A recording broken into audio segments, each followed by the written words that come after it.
Bismillahirrahmanirrahim. Assalamualaikum warahmatullahi wabarakatuh. Alhamdulillah wasyukru lillah wala hawla wala quwwata illa billah. Wassalatu wassalamu ala rasulillah nabiyihil mustafa wa ala alihi wa ashabihi wa mawala, amma ba'du.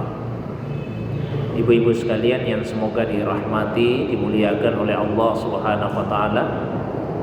Alhamdulillah, pagi ini kembali kita dihadirkan, dipertemukan oleh Allah Subhanahu wa taala dalam majelis yang semoga dimuliakan ini untuk sama-sama menambah pengetahuan agama kita.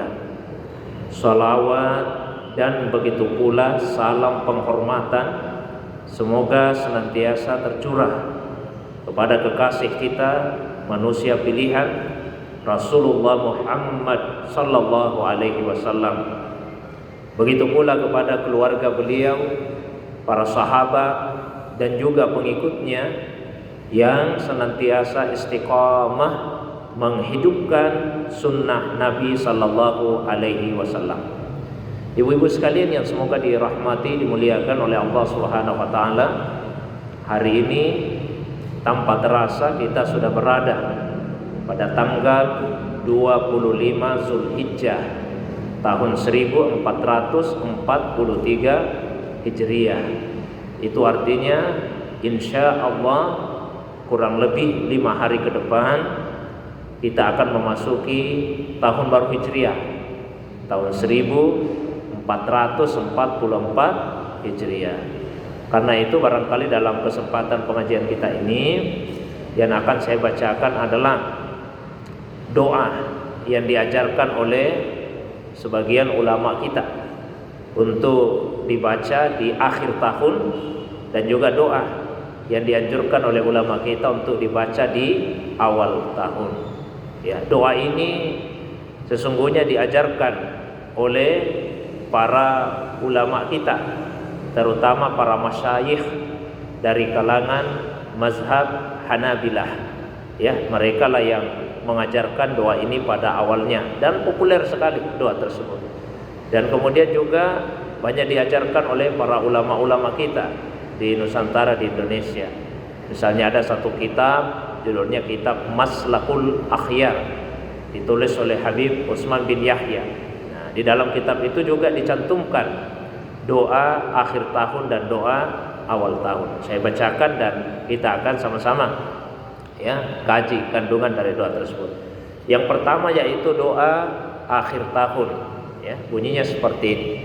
Allahumma ma amiltu min amalin fi hadhihi sana ma nahaitani anhu wa lam atub minhu wa halumta fiha alayya bi fadlika ba'da qudratika ala uqubati wa da'autani ila taubati min ba'di jara'ati ala ma'siyatik fa inni istaghfartuka faghfirli wa ma amiltu fiha mimma tarda wa wa'adtani alaihi thawaba fa as'aluka an tataqabbala minni wa la taqta raja'i minka ya karim.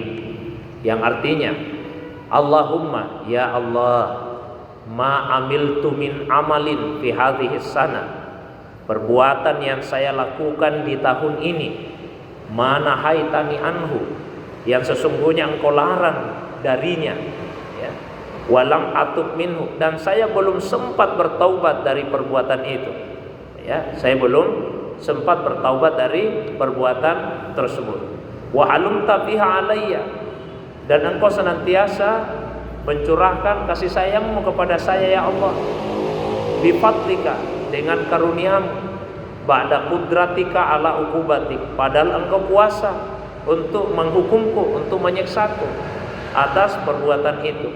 Wa da'autani ila taubah, dan justru engkau mengajak saya, meminta saya untuk bertaubat min ba'di jara'ati ala ma'siyati, setelah keberanianku, kelancanganku untuk bermaksiat mendurhakaimu. Fa inni istaghfartuka, maka saya sungguh-sungguh meminta ampun kepadamu ya Allah.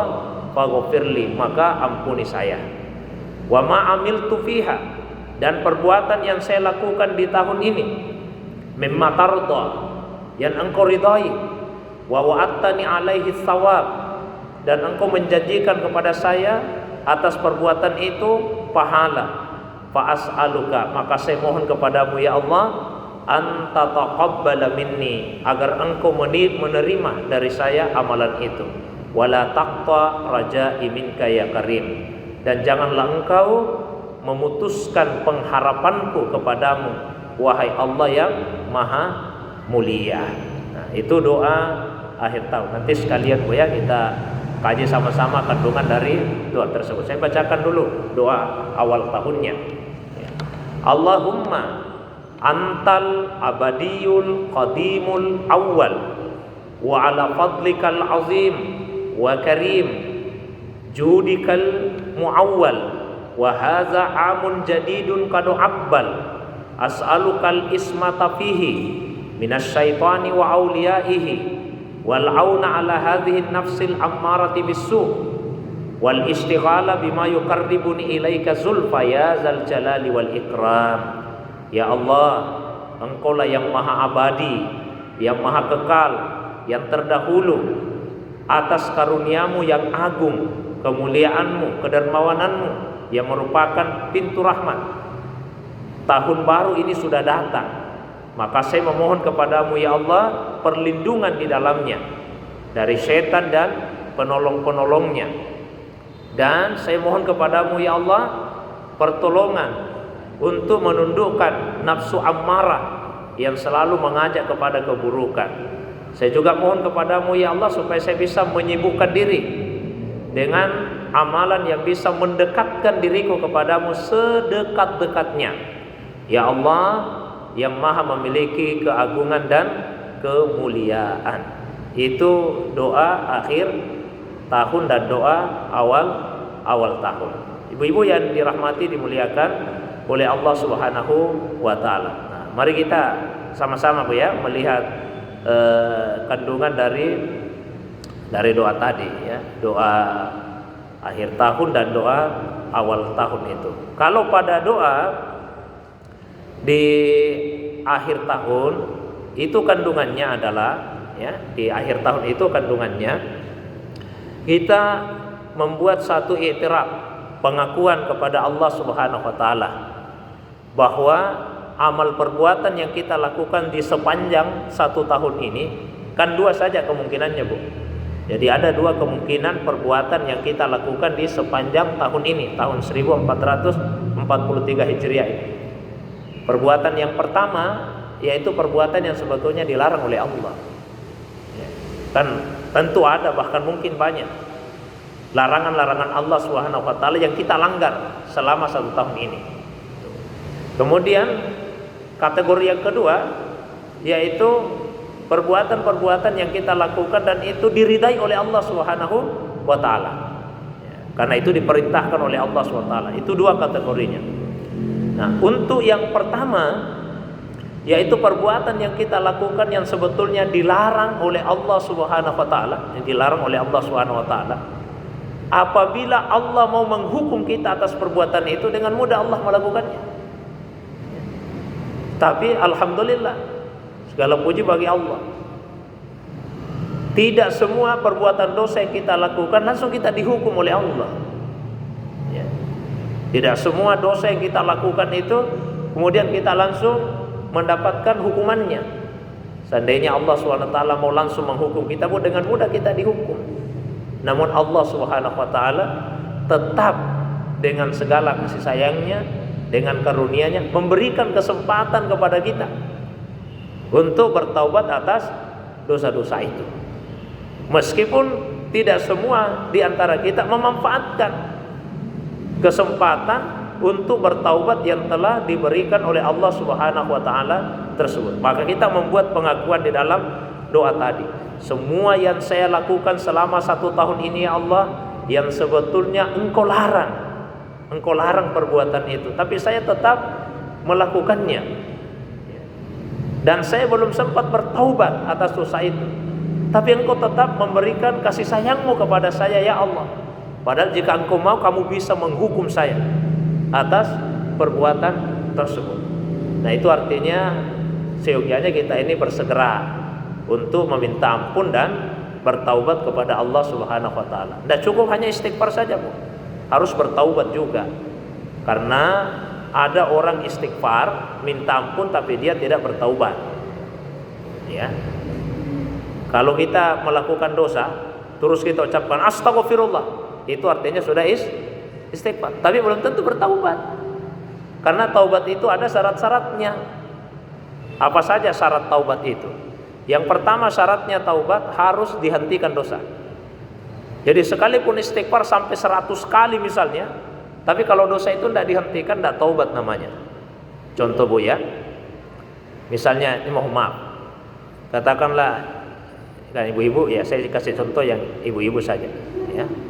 Biasanya kalau bapak-bapak, ya saya kasih contoh yang biasa kami lakukan laki-laki, ya. Atau saya kasih contoh lah yang laki-laki. Biasa misalnya, Bu, saya sampaikan begini sama bapak-bapak. Ada perempuan yang cantik, yang seksi lewat, ya, kita sebagai laki-laki pandangi, kan dosa itu, Bu, ya. Awalnya biasa-biasa, muncul syahwat di hati dosa. Terus ketika sadar itu dosa, langsung istighfar, astagfirullah. Tapi biasa mata terus memandangi, astagfirullah. Cuma mata terus memandangi. Ini istighfar, tidak taubat. Karena tidak terpenuhi syarat pertamanya tadi, Bu, harus dihentikan. Misalnya ibu-ibu kumpul cerita-cerita begitu, cerita-cerita. Awalnya ceritanya yang baik-baik, tapi kemudian lama-lama nyerempet ke sana kemari, cerita tetangganya, teman kerjanya, ya, kelompok arisannya, kelompok pengajiannya, bahkan dicerita jeleknya, kekurangannya, aibnya. Terus ada yang ingatkan, dosa itu, Bu. Seketika itu juga langsung istighfar, astagfirullah. Tapi baru selesai astagfirullah, ini lanjut lagi, ini tidak taubat. Jadi syarat pertamanya taubat, apa tadi, Bu? Harus dihentikan dosa. Kalau tidak dihentikan, tidak taubat namanya. Itu syarat pertama. Ada lagi syarat yang kedua, apa itu? Harus menyesal. At-taubatu an-nadamatu. Intinya taubat itu ada di dalam penyesalan. Jadi kalau tidak menyesali dosa, tidak bertaubat namanya. Saya biasa sampaikan sama yang bapak-bapak, yang laki-laki, meskipun pandangan sudah dialihkan ke arah lain, tidak dipandangi lagi perempuan yang seksi tadi, tapi kalau di hati tiba-tiba muncul ya perasaan, wah untung sudah sempat saya pandangi tadi, oh itu tidak taubat namanya, karena merasa beruntung. Jadi orang yang bertobat itu harus merasa menyesal. Jangan terjadi ada orang sudah lanjut usia, udah tua, dia cerita sama anak-anak muda, weh dulu nak waktuku muda, waktuku remaja, hampir semua dosa sudah saya lakukan. Tapi karena sudah tua, Mak, saya hentikan semua dosa itu. Saya sudah taubat. Tapi syukur sekali waktu muda aku dulu banyak dosa, jadi saya sudah punya pengalaman banyak. Ini tidak taubat. Masa dia merasa bersyukur waktu mudanya banyak dosa? Mestinya dia menyesal. Masa mudanya digunakan dalam maksiat. Itu syarat yang kedua, harus menyesal. Nah, syarat yang ketiga, Ibu-ibu sekalian, orang yang bertaubat itu harus bertekad tidak akan mengulangi lagi, dan tekadnya harus tekad yang kuat. Jadi kalau misalnya ada yang berbuat dosa, kemudian istighfar, taubat, mengaku taubat hari ini, 3 hari ke depan terulang lagi, wah tekadnya tidak begitu kuat. Masa dengan begitu mudahnya dosa itu terulang? Tapi kalau setelah sekian lama baru terulang lagi, ya kita istighfar kembali, taubat lagi. Intinya jangan terlalu mudah untuk terulang. Nah, kalau sudah terpenuhi 3 syarat tadi, dihentikan dosa itu, disesali dengan penyesalan yang mendalam, dan bertekad tidak akan mengulangi lagi, maka insya Allah dosa kita akan diampuni oleh Allah SWT. Taubat diterima. Taubat diterima. Itu kalau berkaitan dengan haknya Allah. Tapi kalau berkaitan dengan hak manusia, ditambah lagi satu syaratnya. Kita harus selesaikan urusan kita dengan yang bersangkutan. Caranya bagaimana? 2 macam. Apakah kehormatan diri atau harta benda? Kehormatan diri itu misalnya pernah memfitnah orang. Kalau kita pernah memfitnah orang, harus datang minta maaf. Ya. Tapi kalau harta benda harus dikembalikan harta benda itu, baru selesai urusan. Karena ibu-ibu sekalian, tidak semua taubat itu diterima. Allah tegaskan di surah An-Nisa 17-18. Innamat taubatu 'alallahi lilladzina ya'maluna su'a bijahalah tsumma yatubuna min qarib.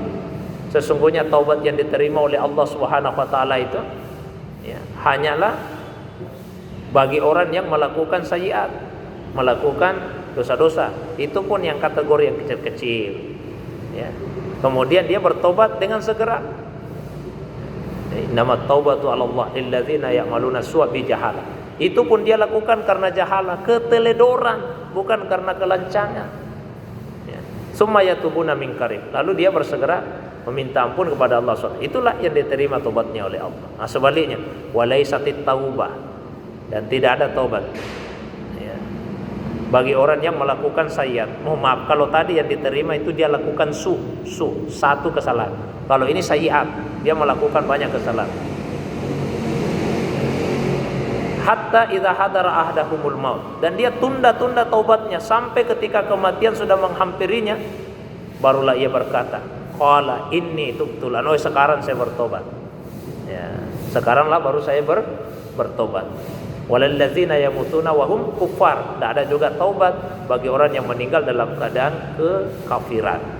Nah, ibu-ibu yang dirahmati, dimuliakan oleh Allah Subhanahu wa taala. Maka mari kita manfaatkan penghujung tahun ini untuk sungguh-sungguh istighfar. Banyak-banyak kita bertaubat kepada Allah Subhanahu wa taala. Banyak istighfar, astagfirullah minimal.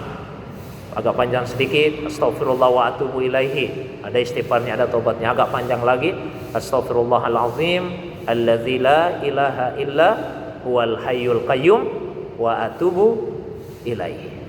Ibu-ibu sekalian yang semoga dirahmati, dimuliakan oleh Allah Subhanahu wa taala. Nah, kemudian kandungan dalam doa akhir tahun tadi, jadi selain ada amal yang dilarang oleh Allah, perbuatan yang dilarang tapi kita lakukan, tentu ada juga yang kita lakukan sebanyak-banyaknya dosa kita, tapi insya Allah ada juga lah perbuatan yang Allah ridai yang kita lakukan dalam satu tahun ini. Maka kita meminta kepada Allah agar amal yang Allah ridai yang sudah kita lakukan di satu tahun ini diterima oleh Allah Subhanahu wa ta'ala. Ini amal yang Allah ridai. Jadi kalau kita melakukan amalan, tujuan utamanya itu mendapatkan ridhanya Allah. Ya. Itulah keikhlasan yang paling tinggi. Karena ikhlas itu, Bu, 3 levelnya. Yang namanya keikhlasan 3 level, 3 tahapnya. Tingkat yang paling tinggi ikhlasnya, yang melakukan sesuatu hanya mengharapkan ridha Allah, tidak ada yang lain. Tidak ada itu masalah surga, masalah neraka, tidak ada. Pokoknya ridha Allah saja. Itulah yang paling tinggi level keikhlasannya, yang melakukan sesuatu hanya mengharapkan ridha Allah. Paling tinggi level keikhlasannya.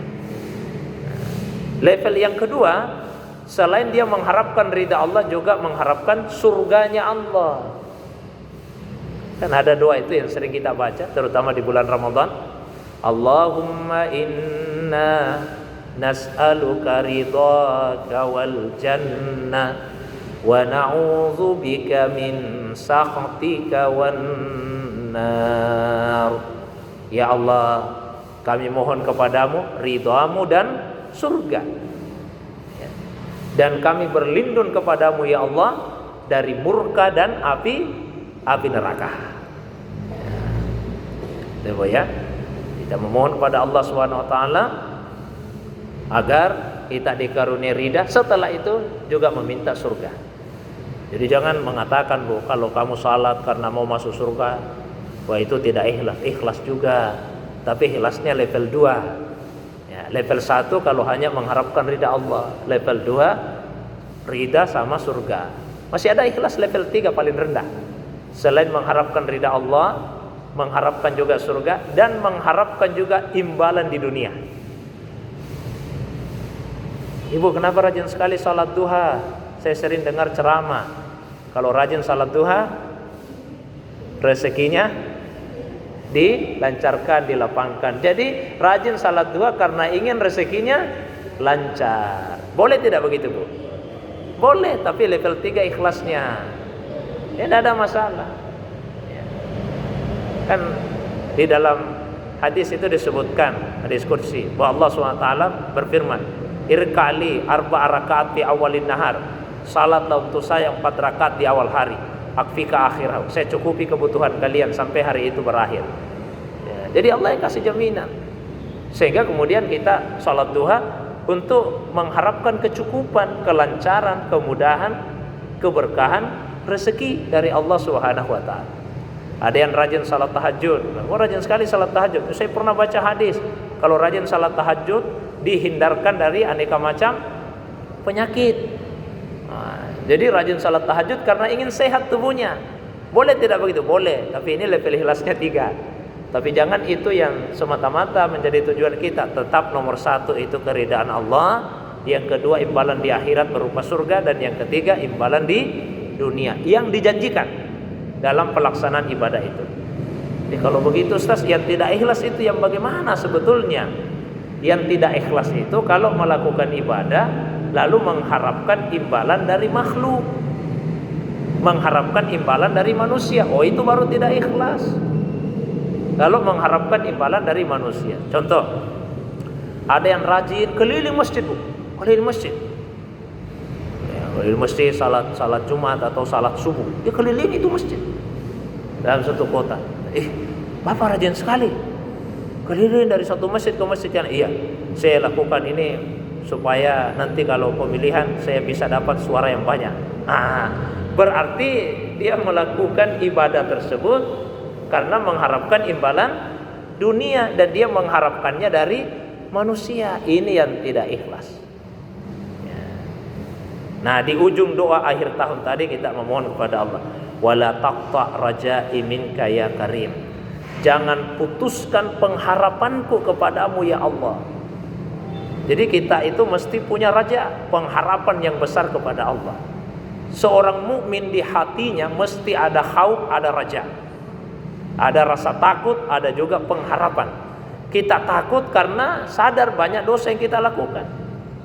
Tapi kita juga punya raja, punya pengharapan karena yakin sepenuhnya bahwa Allah itu Rahman dan Rahim.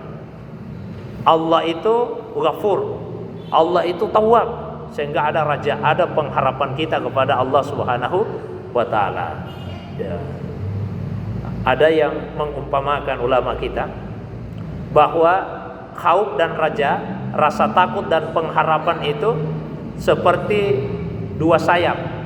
Itu seperti 2 sayap burung, Bu. Kalau ada seekor burung, 2 sayapnya berfungsi, maka dia akan bisa terbang dengan baik, dengan lancar. Tapi kalau ada 1 ekor burung yang hanya 1 saja sayapnya yang berfungsi, tersendat-sendat itu terbangnya. Apalagi kalau 2 sayapnya sudah tidak berfungsi, maka tinggal menunggu kematian. Begitulah kita ini sebagai hamba Allah. Kalau di hati ada khauf, ada rasa takut kepada Allah, tapi ada juga pengharapan, insya Allah lancar perjalanan kita untuk usul sampai kepada Allah. Tapi kalau hanya salah satu saja tersendat-sendat, hanya ada rasa takut sama Allah, tidak ada pengharapan, kita hidup itu tidak optimis. Karena ketakutan terus, jangan sampai saya disiksa Allah, dihukum Allah, tidak ada pengharapannya. Tapi sebaliknya, kalau di hati cuma ada pengharapan, tidak ada rasa takut sama Allah, maka kita akan menjalani hidup itu dengan menyepelekannya.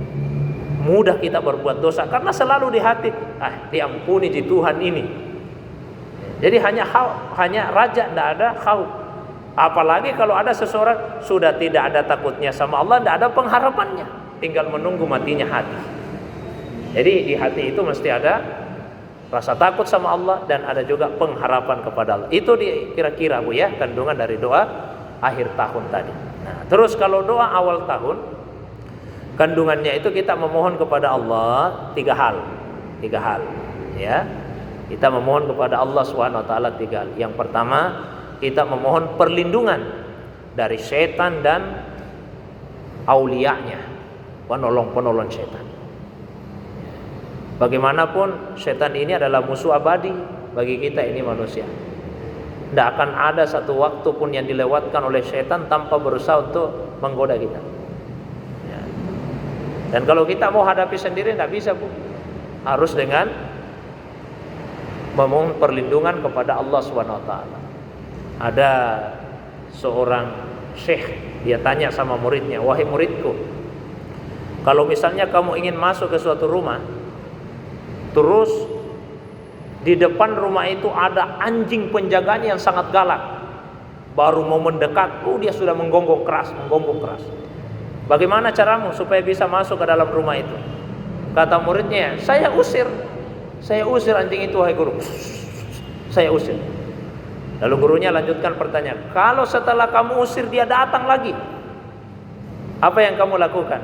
Kata muridnya, saya usir lagi, wahai guru. Setelah kamu usir yang kedua kalinya, dia datang lagi yang ketiga, apa yang kamu lakukan? Saya usir lagi.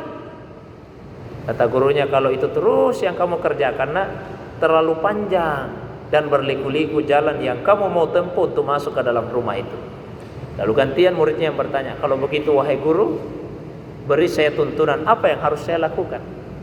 Maka kata gurunya, panggillah pemilik rumah itu, ya, pemilik anjing itu, minta tolong kepadanya supaya dia menjinakkan anjingnya. Kalau sudah pemiliknya yang menjinakkan, jinak itu tidak akan menggonggong lagi dan kamu akan dengan mudah untuk masuk ke dalamnya. Ya, karena itu diajari kita oleh Allah di dalam Al-Quran, bahkan termasuk kepada Nabi SAW. Wa imma yansagannaka minasyaitani nazghun fasta'iz billah. Kalau kamu digoda oleh syaitan, maka berlindunglah kepada Allah Subhanahu wa taala. Jadi ketika kita merasa ini kok tiba-tiba ini muncul keinginan untuk berbuat dosa, segera isti'adzah. A'udzubillahi minasyaitonir rajim. A'udzubillahi minasyaitonir rajim. Saya berlindung kepada Allah dari setan yang terkutuk. Atau kita usap dada, terus kita baca, inni akhafu in asaitu rabbi azaba yaumin azim. Inni akhafu, saya khawatir, saya takut sekali, in asaitu rabbi, jika saya sampai berani maksiat, durhaka sama Tuhanku, ya, azaba yaumin azim, maka saya akan mendapatkan siksa yang pedih. Usap dada begitu, isti'adzah. Ya. Setan ini banyak tipu muslihatnya, dan tidak pernah berhenti menggoda kita. Ada setan yang khusus ditugaskan menggoda orang yang sementara salat sehingga dia tidak bisa khusyuk. Makanya ketika salat yang diingat pekerjaan dunia, ya, maka buru-buru selesai salat tidak sempat zikir lagi, udah langsung kita tinggalkan tempat salat. Ada setan yang ditugaskan khusus untuk membuat curang di pasar. Ada setan yang ditugaskan untuk membuat suami istri bertengkar sampai bercerai. Nah, ini yang paling disuka oleh iblis, ya, oleh iblis, rajanya setan. Kalau dia berhasil membuat suami istri bertengkar bercerai, dikasih kedudukan yang tinggi, ya. Kan ada pertemuan berkalanya itu iblis dengan setan semua, suruh melapor. Bagaimana pekerjaanmu? Saya sudah berhasil menggoda si A, si B, dia tidak khusyuk dalam salat. Saya sudah berhasil menggoda sehingga dia zalim, dia aniaya. Saya sudah berhasil menggoda sehingga dia curang di pasar. Nah, biasa-biasa saja itu tanggapannya iblis. Tapi begitu ada setan yang melapor, saya sudah berhasil membuat suami istri ini bertengkar dan bercerai. Kata iblis, sini, duduk di sebelah saya. Dikasih kemuliaan, kedudukan yang tinggi. Kalau bisa membuat suami istri bertengkar dan bercerai. Jadi dijaga baik-baik itu kehidupan rumah tangga. Nah, terus dalam doa awal tahun tadi, selain minta perlindungan kepada Allah dari godaannya setan, kita juga memohon kepada Allah agar kita dibantu menundukkan hawa nafsu.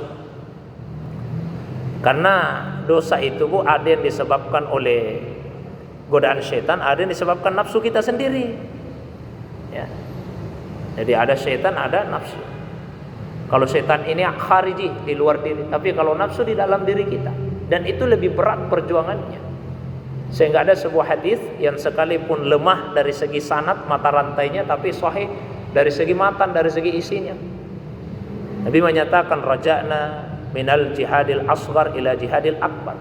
Kita telah kembali dari perang yang lebih kecil menuju kepada perang yang lebih besar. Apa itu? Jihadun nafs, perang untuk menundukkan hawa nafsu kita. Karena dia dakhili, ada di dalam diri kita. Itu berat untuk menundukkan nafsu itu. Ada perbedaan, Bu, antara pelanggaran atau perbuatan dosa yang disebabkan godaan setan dengan nafsu. Kalau nafsu itu biasanya titiknya satu. Kalau tidak jadi dilakukan ya selesai urusan.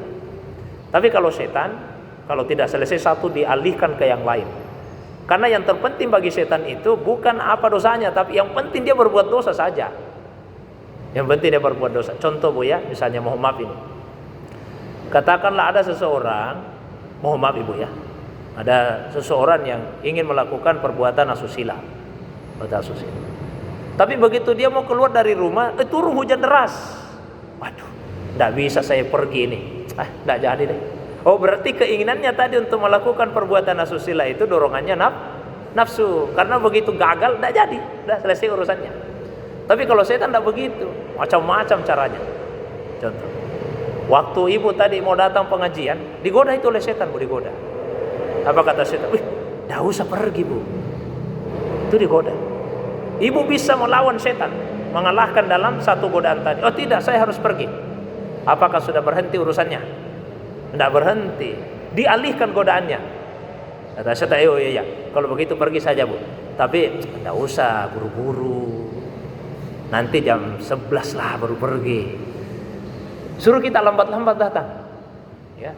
Terus bisa kita kalahkan lagi setan. Oh tidak, saya harus bersegera pergi. Nah, ibu bisa kalahkan lagi. Apakah kemudian setan berhenti? Tidak. Di perjalanan digoda lagi. Singgah-singgah dulu, singgah-singgah. Suruh singgah-singgah dulu. Begitu ibu bisa keluar, tidak, saya tidak mau singgah-singgah. Saya harus segera datang ke masjid. Udah sampai, digoda lagi. Ternyata masih sedikit yang datang. Ulama juga deh. Misalnya begitu. Ibu bisa kalahkan, tidak, biar sedikit. Yang penting saya tetap ikut pengajian. Apa sudah berhenti urusannya? Tidak. Dialihkan lagi ke yang lain. Diingatkan. Kenapa lama sekali ini pengajian? Ada urusanku sebentar. Dialihkan. Kalau seperti ini bukan nafsu, tapi setan. Kalau nafsu itu satu titiknya. Kalau tidak jadi, gagal, ya sudah selesai. Tapi kalau setan, dialihkan ke yang lain, dialihkan ke yang lain. Ya. Ibu-ibu yang dimuliakan oleh Allah. Jadi sekali lagi, mohon perlindungan kepada Allah SWT dari godaan setan, dan kita mohon bantuan kepada Allah untuk menundukkan nafsu. Nafsu itu bertingkat-tingkat, Bu. Yang paling rendah levelnya namanya yang disebut dalam doa akhir tahun tadi, nafsu ammarah bisu. Nafsu ammarah bisu. Ini nafsnya orang yang ingkar kepada Allah. Ya, yang banyak sekali dosanya, dan kalau berbuat dosa tidak ada rasa menyesalnya. Tidak ada penyesal. Dia nikmati dosa itu. Ada orang itu, Bu, saya yakin kita tidak sampai level itu. Dia berbuat dosa dan dia nikmati dosa itu. Kalau kita ini tentu pernah juga berbuat dosa, tapi tidak dinikmati lah. Selesai perbuatan dosa, ada rasa-rasa menyesal itu, Bu, ya? Ada rasa, kenapa saya tadi berbuat begitu? Berarti bukan nafsu ammarah bisu. Karena sudah mencela diri. Nafsu ini namanya nafsu lawwamah.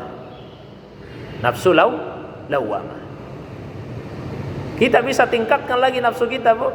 Maka dia akan naik menjadi nafsu mutmainnah. Nafsu mutmainnah. Udah tenang beribadah kepada Allah. Antara lawwamah dengan mutmainnah ada satu, mulhamah. Nafsu mulhamah. Tapi tidak lama di situ, Bu. Dengan segera dia akan naik menjadi nafsu mutmainnah.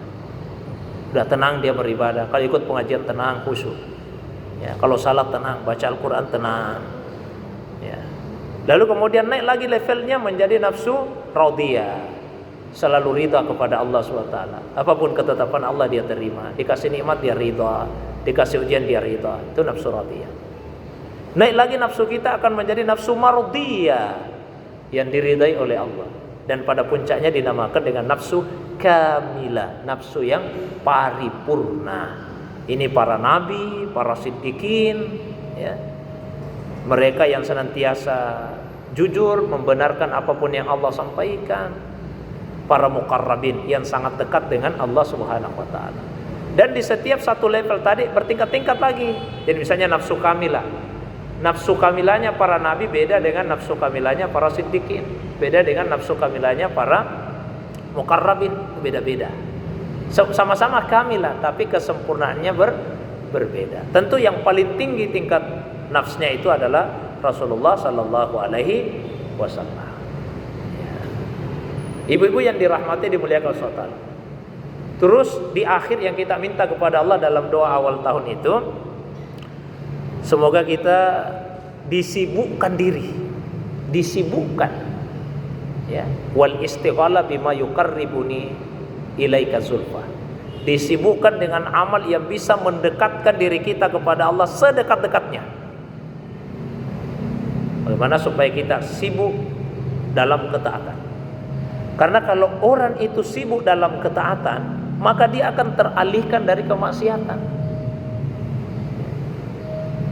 Sebaliknya, kalau kita tidak menyibukkan diri dalam ketaatan, kita akan isi dengan maksiat.